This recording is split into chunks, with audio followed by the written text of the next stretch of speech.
આજરોજ વહેલી સવારે 7:30 આસપાસ આપણા મુજપુરથી ગંભીરાને કનેક્ટ કરતા જે બ્રિજ છે એ તૂટી ગઈ હતી।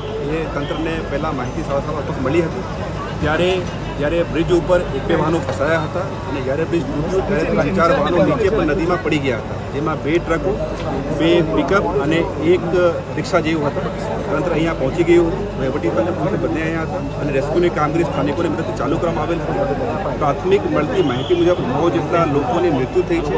એમની ડેડ બોડી આગળની પ્રક્રિયા માટે નજીકનું હોસ્પિટલમાં ખસેડવામાં આવી છે અને 9 જેટલા લોકોને રેસ્ક્યુ કરવામાં આવ્યા છે, જેમાં 5 લોકોને એસએસસી હોસ્પિટલ રેફર કરવામાં આવી છે। જેટલા લોકોને રેસ્ક્યુ કરવામાં આવ્યા છે એમાં કોઈની પણ સ્થિતિ ગંભીર નહીં છે, એ લોકોની સ્થિતિ સામાન્ય છે। રેસ્ક્યુ વર્ક સ્થાનિક લોકોની મદદથી અને એનડીઆરએફ અને એસડીઆરએફ મદદથી હજી પણ ચાલી રહ્યું છે। કેટલા લોકો અંદર સવાર હતા? તમે કીધું કે 9ને બચાવ્યા છે અને 9ની ડેથ છે, એના સિવાય બી કોઈ લોકો? એ જ આપને કહું છું, આપ લોકો સામે ઘટનાસ્થળ જોઈ રહ્યા છો। હજી પણ જે 2 ટ્રક છે એ ગંભીર સ્થિતિમાં છે અને એ 2 ટ્રકને જ્યારે અમે લોકો સચોટ એમાં ચકાસણી કરીશું તો ખ્યાલ આવશે કે હજી પણ એમાં જીવતા કે મૃત માણસ ફસાયેલા છે કે નહીં।